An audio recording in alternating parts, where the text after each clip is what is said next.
Hey, welcome back. It's Jason Walter here. Home prices have increased in the US on average by 16% when you compare it to 1 year ago. Now we're near record high home prices in the US. So at some point, home prices have to go down, right?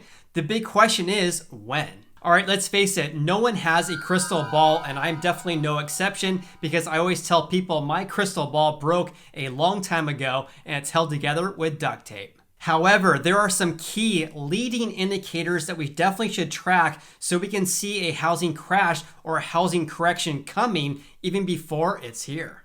In today's video, I'm going to share everything you need to know about indicators of a housing market crash or correction so you can be more prepared before it actually happens. And before that, I invite you to subscribe to the channel if you haven't done so already. I post videos about how this pandemic is affecting our housing market. Also, if you appreciate real estate market updates all wrapped up in one video, then please hit the like button. I greatly appreciate that. And let's go ahead and dive right into the video.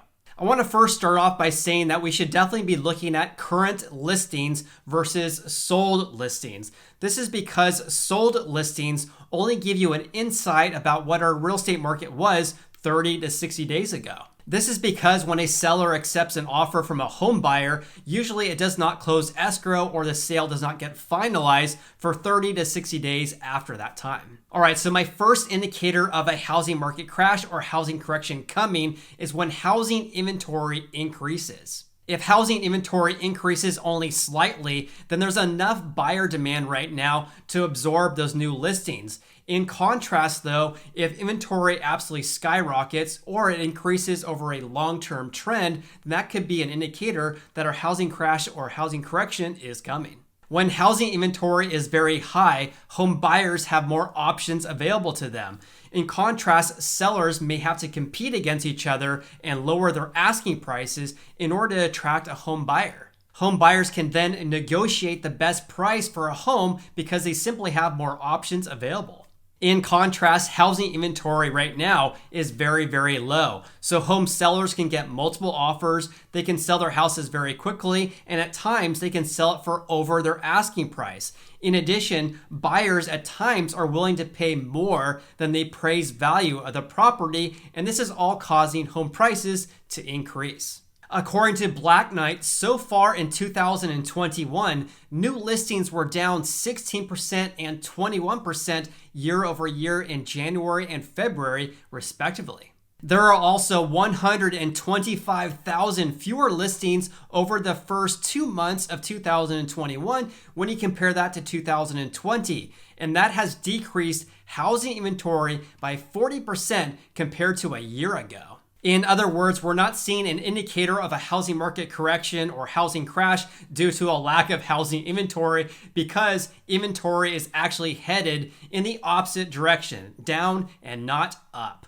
However, this is still an important metric to track so we can see if there's any changes going forward. However, if you're a home buyer, I have some news that's somewhat good because the decrease of new listings has begun to decrease at a lower rate. And let me explain. This is because I found a new weekly housing market report from the National Association of Realtors, and they reported that new listings are obviously still down compared to last year. However, the decline has tapered to a 3% decline compared to a 11% year-over-year drop in the prior week. As you can see in this graph, the blue line is a percent year-over-year change in new listings. It bottomed out in May 2020 when new listings plunged about 40%. However, the decrease tapered off from May to August last year. Then new listings fell again in January this year until more recently when they started to taper off once again over the past couple of weeks. Yet another housing market crash indicator is when days on the market skyrockets. So days on the market means the time when a home seller lists their house to when they accept an offer from a home buyer. That's days on the market. Right now, houses in the US are selling in about 20 days on average, according to the National Association of Realtors, and that's a record low. Compare this to 1 year ago, and it took 36 days to sell a house. In addition, about 74% of the homes sold were on the market for less than a month. In Sacramento, where I live and work as a real estate agent, our market is very hot. So our days on the market is only 6 days. In the US, days on the market has been decreasing. So what this means is that home sellers are selling their houses faster than they did 1 year ago. On the other hand, when days on the market increases, this means it takes longer for home sellers to get an offer from a home buyer and ultimately sell their houses. This is often correlated with an increase of housing inventory because there's more options for home buyers, which could push down home prices. Therefore, if days on the market absolutely skyrockets, this could be an indicator of a housing correction or housing crash coming. So far, though, days on the market has been decreasing, and that's consistent with a strong seller's market. Another trend to follow is when home sellers are getting less multiple offers than normal. When homes are sitting on the market longer and home sellers are getting less offers, this could be a sign that the housing market is actually cooling. If this happens, then sellers may have to lower their asking prices in order to attract a home buyer. So definitely be on the lookout for price reductions in your neck of the woods. However, what we're seeing right now is that home sellers on average are selling their houses very quickly and they're getting multiple offers. According to Redfin, 47% of homes that went under contract had an accepted offer within 1 week of hitting the market, which is an all-time high and up from 33% from the same period a year earlier. This is also consistent with what I'm seeing personally in Sacramento, for example. So out of the last few listings I had this year, every single one of the houses sold within 7 days. We received anywhere between 5 and 12 offers, and the homes sold anywhere between $40,000 to $70,000 over the asking price. I'm not saying this to brag by any means, but this is fairly consistent with what we're seeing in our housing market. Yet another indicator of a housing crash or housing correction coming is when mortgage interest rates increase. Normally, when interest rates increase greatly, this causes home ownership to be more expensive, and that could lessen buyer demand, and therefore it could increase supply. This is basic economics here, right? So when the supply of houses outpaces demand, then home prices would decrease. As you may already know, mortgage interest rates reached record lows of around 2.7% for a 30-year fixed rate mortgage in January this year. This is down dramatically from a more or less recent peak of around 5% that was set in October and November 2018. However, mortgage rates are averaging about 3.3%, and they have more or less remained around that level for the past month. This is also true with the US Treasury yield, which has remained at around 1.6%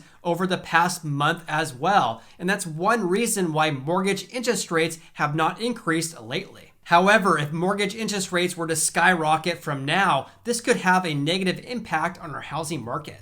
Another leading indicator of a housing market crash is when new home sales and pending home sales decrease greatly. This is because a new home sale and a pending home sale of an existing home are both defined as when a home seller or builder accepts an offer from a home buyer. If these were to decrease dramatically, this could be an indicator that home buyer demand is softening.